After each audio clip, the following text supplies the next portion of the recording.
Al-ummu madrasatun, ibu itu, kaum ibu itu madrasah, sekolah. Idza a'dattaha, apabila akan mempersiapkan dengan baik terhadap kaum ibu, maka berarti menyiapkan generasi yang baik-baik. Tapi kaum ibunya yang jahat-jahat, tidak soleh, tidak pintar misalnya, maka akan melahirkan anak-anak yang kurang pintar, generasi yang kurang bagus. Nah ini pentingnya ibu-ibu, pembinaan di rumah tangga, punya anak perempuan perlu dipersiapkan untuk membina generasi berikutnya yang lebih baik. Kaum perempuan itu, kaum ibu itu adalah tiang negara. Oleh karenanya kalau ibu dalam sebuah rumah tangga itu orang soleha, insya Allah akan melahirkan generasi-generasi yang soleh. Walaupun bapaknya tidak begitu baik, begitu soleh. Tapi sebaliknya, walaupun bapaknya orang yang soleh, bahkan Nabi sekalian, tapi istrinya jahat, tidak soleha, maka akan melahirkan generasi yang tidak soleh. Bagaimana putra Nabi Nuh, Kan'an. Bismillahirrahmanirrahim. Tapi ini masih melanjutkan surah Ar-Rum ayat 44.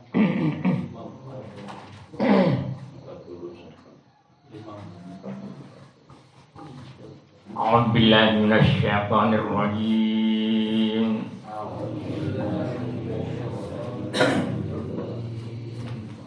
Bismillahirrahmanirrahim.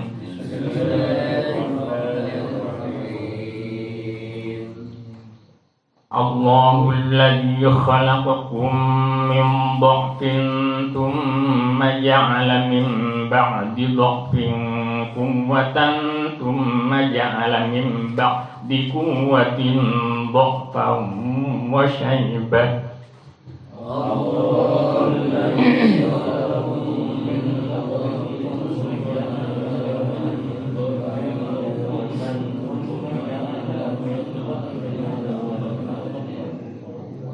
يخلق ما يشاء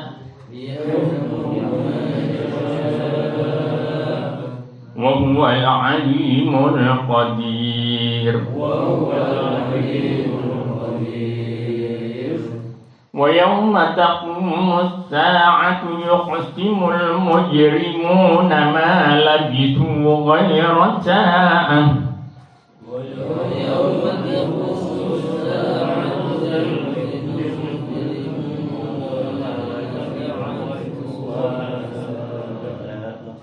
كذلك كانوا يؤفكون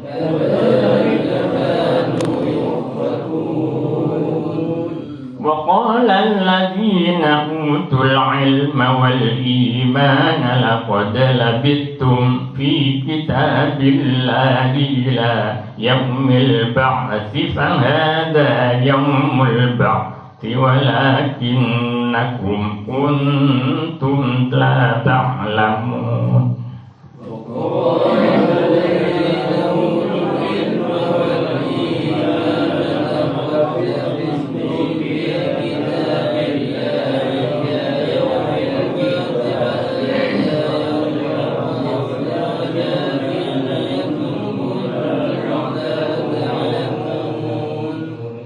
فيومئذ لا ينفع الذين ظلموا معذرتهم ولا هم يستعتبون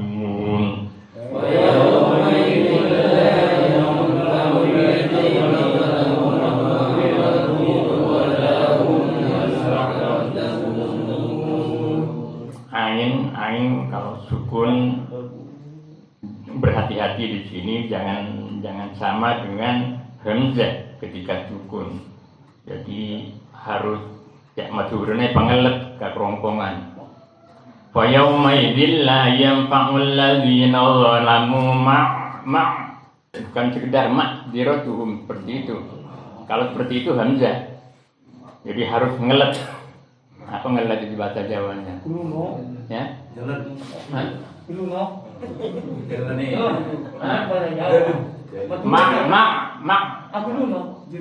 Ya. Jadi tidak cukup sekedar ma'dziratuhum seperti itu. Nah, kalau hanya ma'dziratuhum itu artinya hamzah bukan ain. Jadi فيومئذ لا ينفع الذين ظلموا معذرتهم ولا هم يستعتبون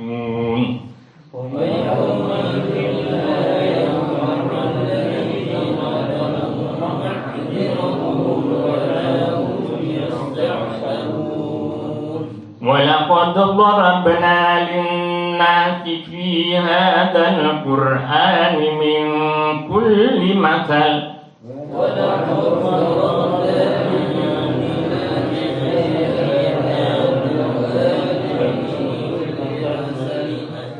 ولئن جئتهم بآية ليقولن الذين كفروا إن أنتم إلا مبطلون ولئن جئتهم بآية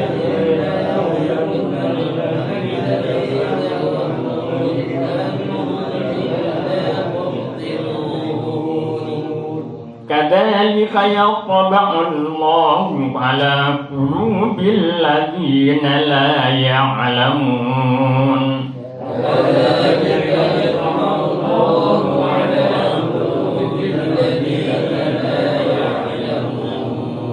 فاصبر إن وعد الله حق ولا يستخفنك الذين لا يوقنون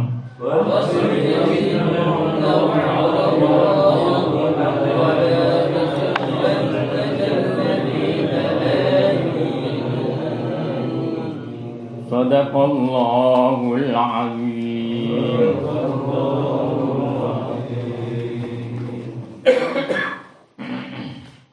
Tafsir Al-Quran Karim kita buka halaman 286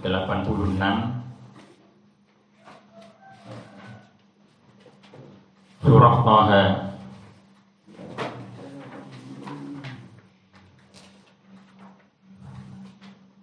ayat 85 di bawah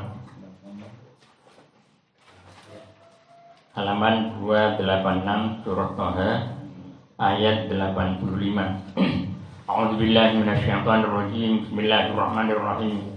Alhamdulillahirabbil alamin. Wassalatu wassalamu ala asyrofil mursalin sayyidina Muhammad wa ala alihi wa sahbihi ajma'in, amma ba'du. Fa inna asdaqal hadithi kitabullah wa khairul hadi hadi Muhammadin sallallahu alaihi wasallam wa syarrul umuri muhdatsatuha wa kullu muhdatsatin bid'ah wa kullu bid'atin dhalalah wa kullu dhalalatin finnar. A'udzu billahi minasy syaithanir rajim.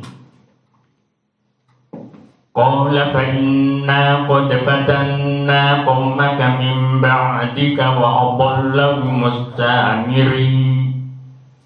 Faraja'a Musa ila qaumihi ghadbana asifa.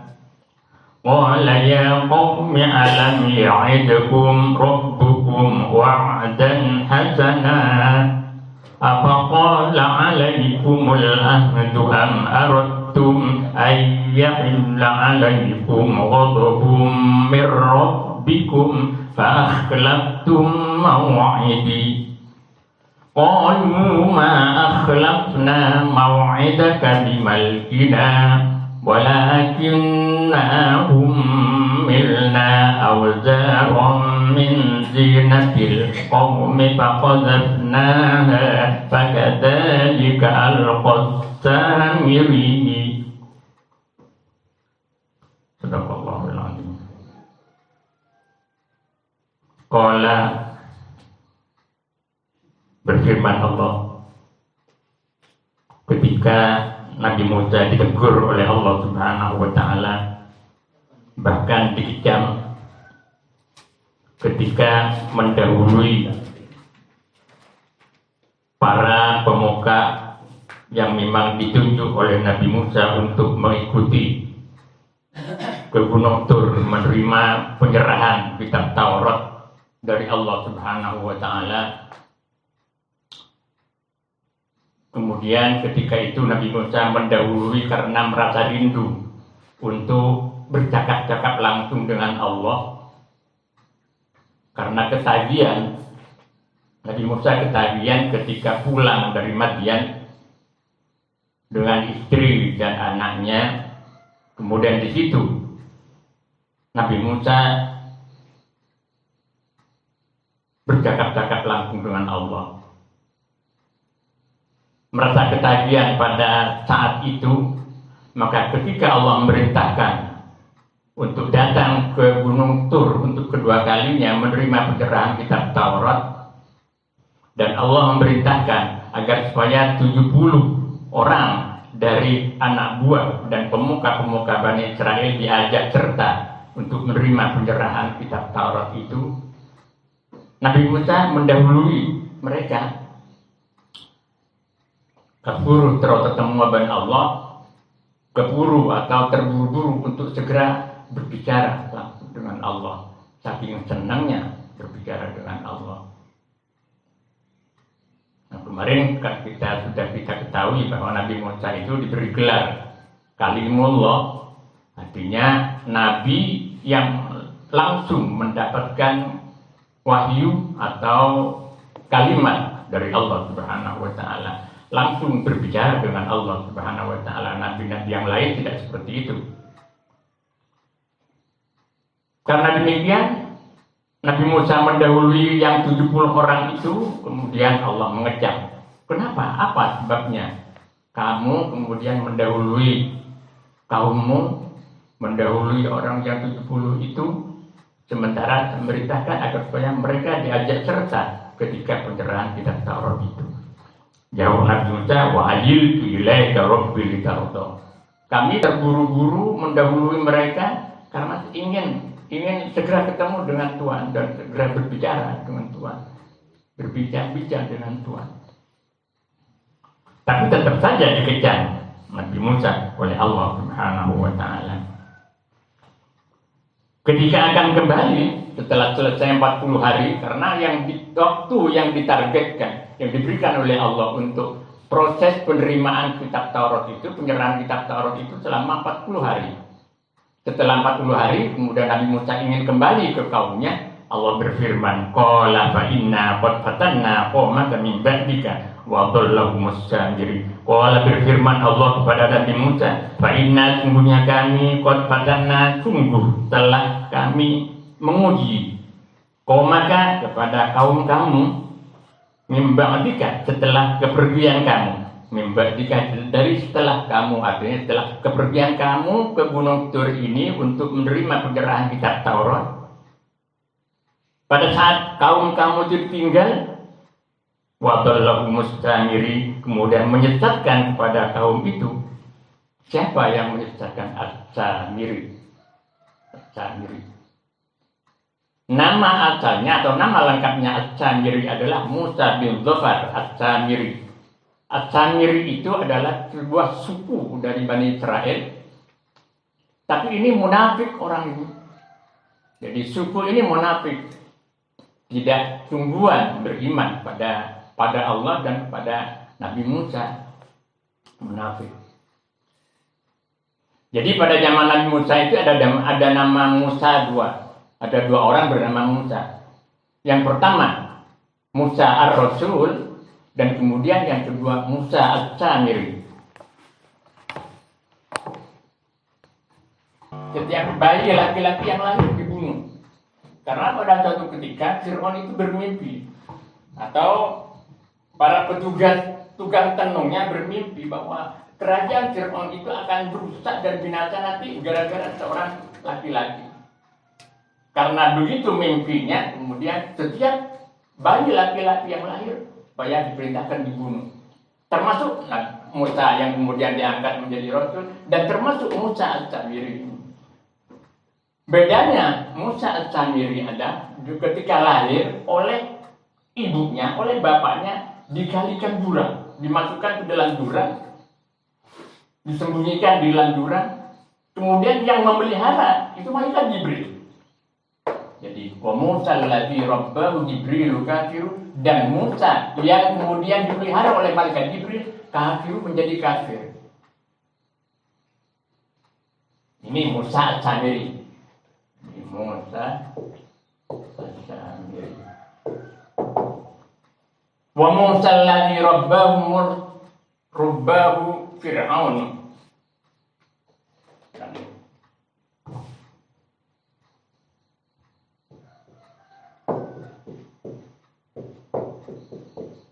Mursalun. Wa Musa alladzi rabbahu, dan Musa yang dipelihara oleh Fir'aun, mursalun, jadi rasul. Jadi Musa yang dipelihara oleh malaikat Jibril justru jadi orang kafir, tapi Musa yang dipelihara oleh Fir'aun justru menjadi rasul. Nih. Di sini kemudian ulama memunculkan beberapa analisa. Paling tidak ada dua analisa di sini kata ulama. Yang pertama adalah bahwa dalam kehidupan sebuah rumah tangga, kalau perempuannya itu baik, walaupun yang laki-laki tidak baik, kemungkinan besar dia akan menjadi generasi yang baik. Ya contohnya ini Fir'aun. Fir'aun itu rumah tangganya istrinya baik. Jadi orang soleh, orang soleha, beriman pada Allah, beriman pada Allah. Ini yang memelihara Nabi Musa. Ketika Nabi Musa dialirkan di Sungai Nil, ketemu oleh keluarga kerajaan, kemudian dipelihara oleh Asia, namanya Asia. Istrinya Fir'aun. Membawa apa? Jangan tanya. Kok bisa betah ya? Padahal Fir'aunnya kafir, bahkan mengaku Tuhan. Kemudian istrinya soleha. Kok bisa betah yang tidak diusir oleh Fir'aun? Jangan tanya begitu, saya nggak bisa jawab itu. Jadi Musa dipelihara oleh istrinya Fir'aun. Istrinya itu soleh, walaupun Fir'aunnya kafir, jahat, mengaku Tuhan bahkan. Karena yang mendidik itu perempuan soleha, maka Nabi Musa lahir sebagai generasi yang kemudian oleh Allah diangkat sebagai Rasul. Nah, sekarang Musa sendiri walaupun yang memelihara itu, walaupun Jibril, akhirnya juga menjadi kafir. Ini di kalangan para anbiya ada beberapa contohnya. Nabi Nuh misalnya, istri Nabi Nuh itu walaupun nabi, suaminya nabi, tapi istrinya jahat, tidak beriman kepada Allah. Akhirnya Kan'an menjadi generasi yang ingkar kepada Allah Subhanahu wa taala. Jadi peran seorang perempuan dalam sebuah rumah tangga sangat besar. Oleh karenanya kemudian al-mar'atu imadul bilad. Al-mar'atu imadul bilad. Kaum perempuan itu, kaum ibu itu adalah tiang negara. Karena dari sini kemudian ketika hamil, anak lahir, ditetei oleh perempuan, oleh ibunya, kemudian yang ngatur sejak kecil itu ibunya, yang menuntun dibawa ke sekolah TK, ke PAUD, ibunya. Jadi lebih akrab dengan ibunya. Oleh karenanya kalau ibu dalam sebuah rumah tangga itu orang soleha, maka insya Allah akan melahirkan generasi-generasi yang soleh. Walaupun bapaknya tidak begitu baik, begitu soleh. Tapi sebaliknya, walaupun bapaknya orang yang soleh, bahkan Nabi sekalian, tapi istrinya jahat, tidak soleha, maka akan melahirkan generasi yang tidak soleh. Bagaimana putra Nabi Nuh, Kan'an. Di antara Nabi yang lengkap itu yang komplit. Bapaknya soleh, kemudian istrinya soleha, itu Nabi Ibrahim. Nabi Ibrahim seorang Nabi, istrinya juga seorang soleha. Juga makanya melahirkan generasi unggul. Banyak di antara orang-orang atau keturunan Bani Nabi Ibrahim itu yang diangkat oleh Allah menjadi Nabi dan Rasul, termasuk Nabi kita Muhammad Sallallahu Alaihi Wasallam. Kenapa? Karena Nabi Ibrahim seorang Nabi dan istrinya juga seorang soleh. Nabi Lut juga begitu. Nabi Lut seorang soleh, tapi istrinya jahat. Istrinya tidak soleh, ingkar kepada Allah Subhanahu Wa Taala, menentang ajaran-ajaran yang disampaikan oleh Nabi Lut. Nabi Lut ini kalau kedatangan tamu, pernah satu ketika malaikat yang menyerupai manusia ganteng, masih muda, tamunya ganteng. Nah, kemudian istrinya Nabi Lut itu bunyinya kentongan, pukul kentongan. Jadi kentongan dipukul, orang-orang datang. Karena memang senang sama laki-laki, tidak senang sama perempuan. Jadi, tapi istrinya Nabi Lut jahat. Kalau ada tamu, Nabi Lut punya tamu, kalau tamunya ganteng, ya Allah korek. Sekitar masyarakat ini datang. Padahal yang datang itu malaikat. Pada saat itu kemudian Nabi Lut perintahkan untuk keluar karena bumi itu akan dihanguskan oleh Allah Subhanahu wa taala lewat malaikat. Oleh karenanya penting sekali kaum ibu. Kalau kaum ibu ini dibina dengan baik, maka akan melahirkan generasi-generasi yang baik. Jadi al-ummu madrasatun idza a'dattaha a'datta sya'ban tayyibal a'rabi. Al-ummu madrasatun, ibu itu kaum ibu itu madrasah, sekolah. Idza a'dattaha, apabila akan mempersiapkan dengan baik terhadap kaum ibu, maka berarti menyiapkan generasi yang baik-baik. Tapi kaum ibunya yang jahatnya tidak soleh, tidak pintar misalnya, maka akan melahirkan anak-anak yang kurang pintar, generasi yang kurang bagus. Nah ini pentingnya ibu-ibu, pembinaan di rumah tangga, punya anak perempuan perlu dipersiapkan untuk membina generasi berikutnya yang lebih baik. Jadi Nabi Musa sebelum pulang ke kaumnya, setelah cukup 40 hari dan kitab Taurat sudah diserahkan oleh Allah Subhanahu wa taala, Allah menyatakan, qala fa inna qad fatanna qaumaka min ba'dika wa adallahu musta'miri. Qala berfirman Allah kepada Nabi Musa, fa inna maka sesungguhnya qad fatanna telah kami uji maka kaum kamu mimba jika dari sudah kamu tinggal selama 40 hari wadallahu mustamiri dan kemudian menyesatkan kepada kaum kamu itu As-Samiri, Musa As-Samiri. Jadi namanya Musa bin Dhofar dari suku Samirah. Kemudian As-Samiri di sini disebutkan pada suku itu. Namanya sendiri Musa bin Dhofar. Faraja'a Musa ila qaumihi wabbana asifa. Faraja'a maka kemudian kembali Musa, siapa Nabi Musa, ila qaumihi kepada kaumnya, wabbana dengan sangat marah, asifan dengan sangat sedih. Jadi sangat marah, sangat sedih karena kedapatan kaumnya itu sudah tidak menyembah Allah, menyembah patung anak lembu.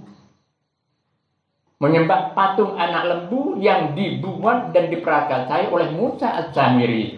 Wabbana asifan.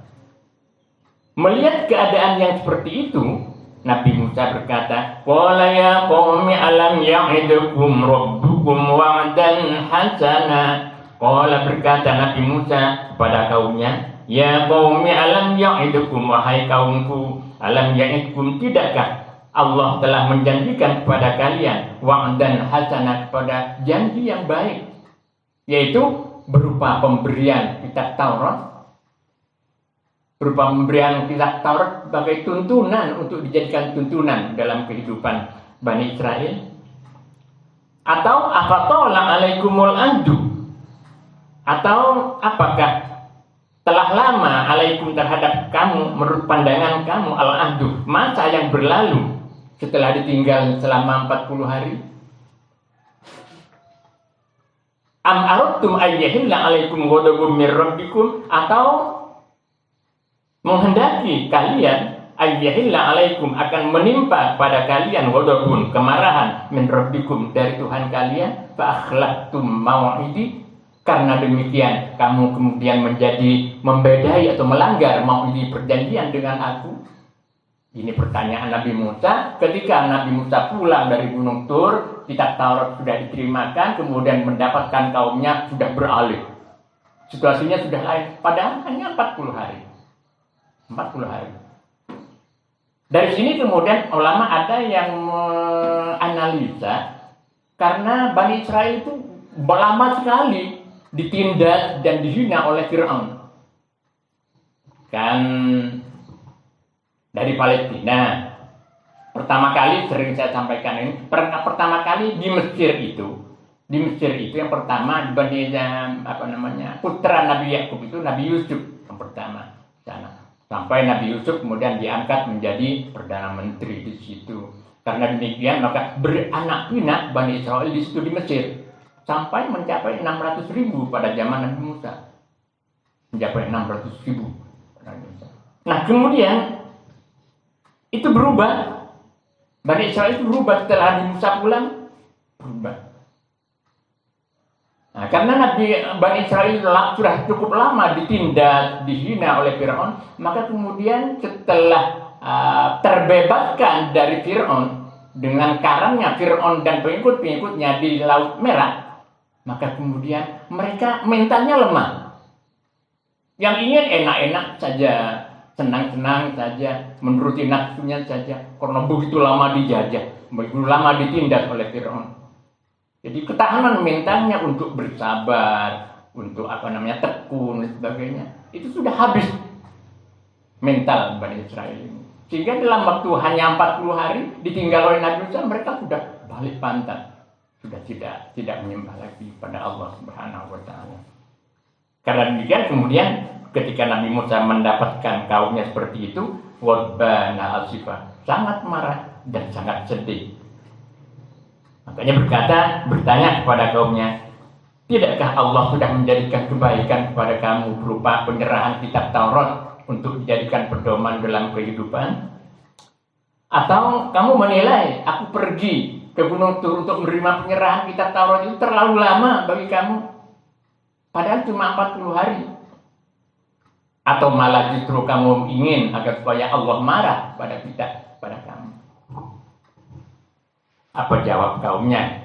Qalu ma akhlafna maw'idaka bimalikina walakinna hummilna amzaran min zinatil qawmi faqadabnaha faqadalika alqad samiri. Qalu, berkata kaumnya Nabi Musa, Bani Israel itu, ketika Nabi Musa bertanya, telah pulang dari Gunung Tur, kitab Taurat sudah diterima, kemudian mendapatkan kaumnya berbalik pantat, sudah tidak lagi menyembah Allah Subhanahu wa taala, tapi justru menyembah patung yang dibuat oleh Samiri berupa anak lembu.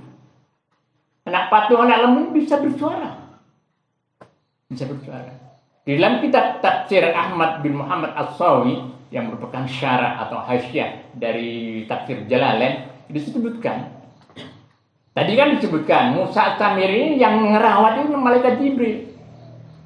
Jadi setiap saat disebutkan di dalam kitab itu, tafsir itu, ada Nabi Musa Samiri ini minum 3 jenis minuman. Yang pertama madu, yang kedua minyak samin, yang kemudian susu dari jarinya malaikat Jibril.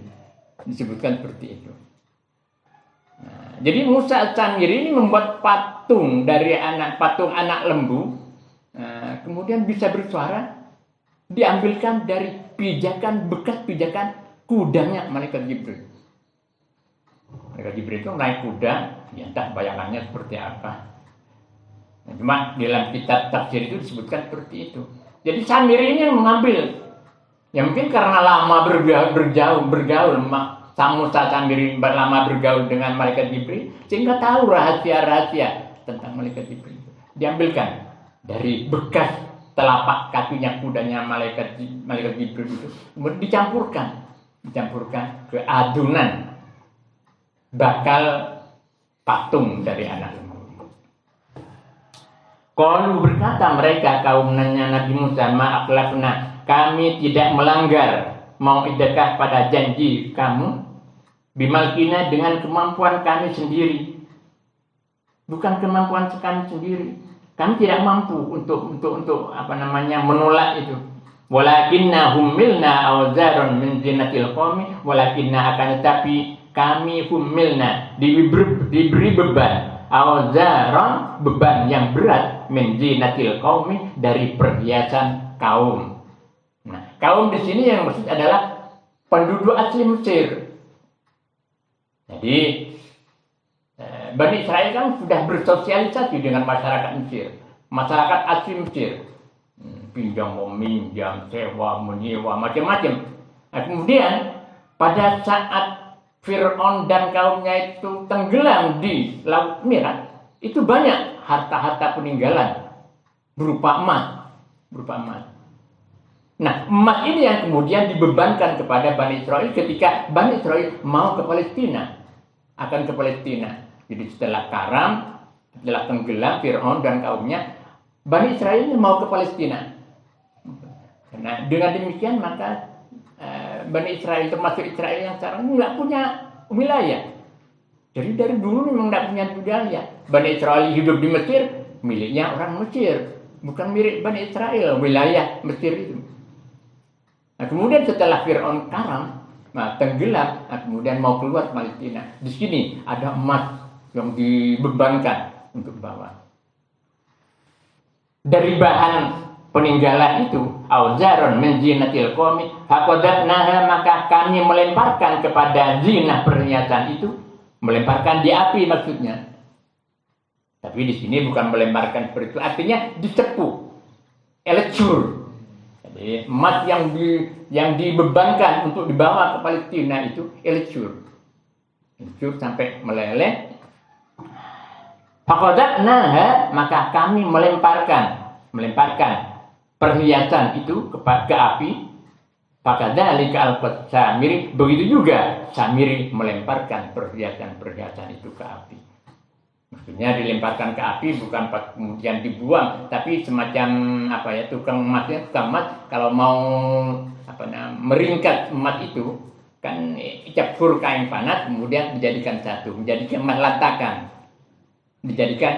lantakan.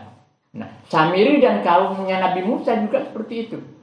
Jadi emas-emas yang digendong setelah Fir'aun dan kaumnya tenggelam di Laut Merah, kemudian banyak peninggalan-peninggalan itu untuk dibawa ke Palestina, dan kemudian di tengah jalan agar supaya tidak merepotkan, kemudian di elecur bahasa Jawanya.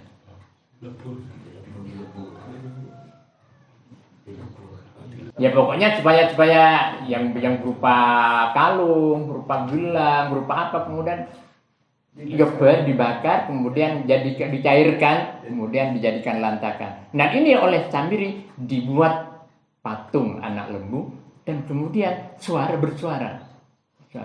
Nah, suaranya itu diambilkan dari bekas tanah telapak kaki kudanya malaikat Jibril. Fakadzalika Samiri fa'akhraja lahum ijlan jasadan lahu khuwar, fa'akhraja maka kemudian mengeluarkan Samiri lahum kepada kaumnya Nabi Musa, kepada Bani Israel, ijlan jasadan lahu khuwar, ijlan kepada anak lembu, jasadan berupa tubuh, jadi berbentuk tubuh anak lembu. Lahu khuwarun, bagi tubuh anak lembu itu khuwarun ada suara. Jadi bisa bersuara, cuma tidak bernyawa, bisa bersuara.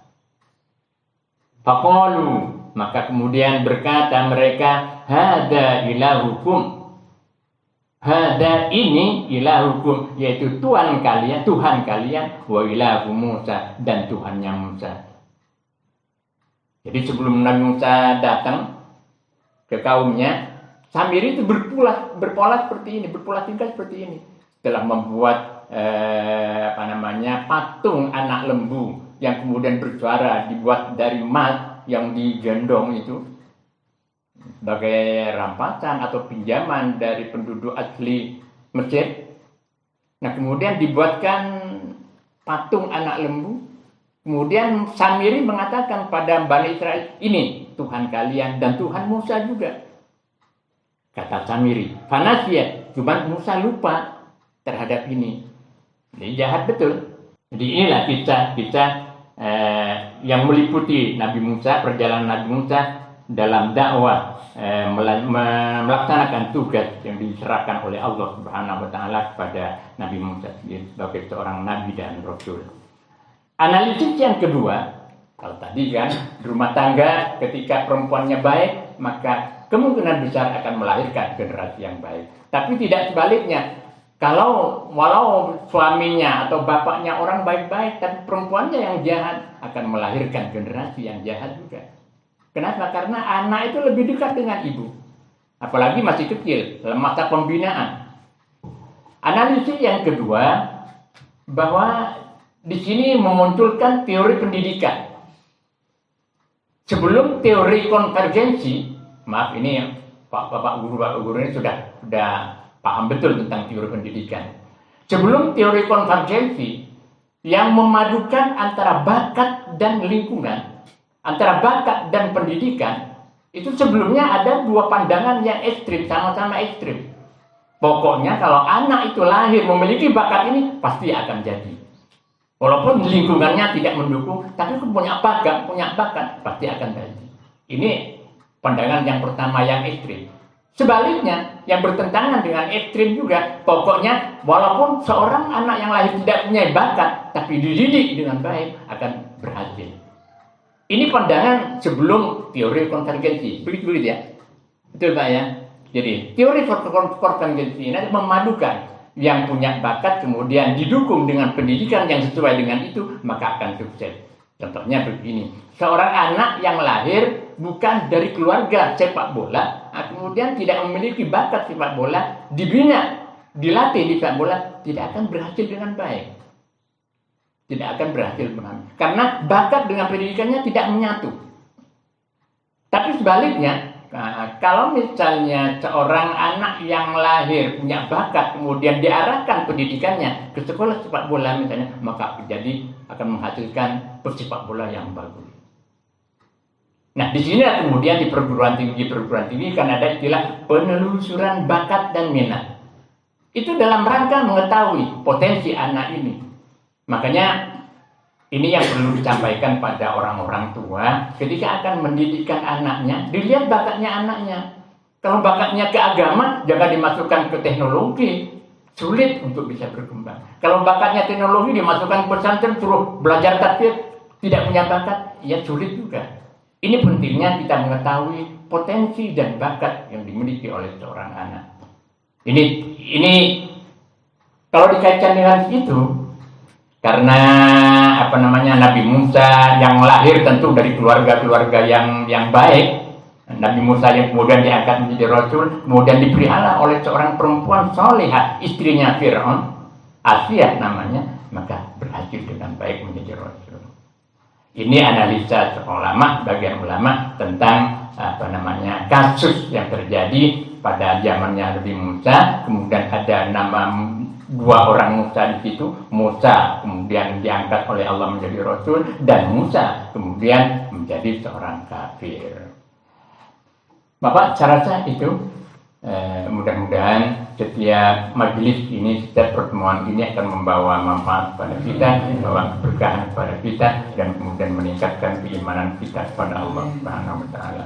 Bismillahirrahmanirrahim. Alhamdulillah. Ya Rabbana lakal hamdu.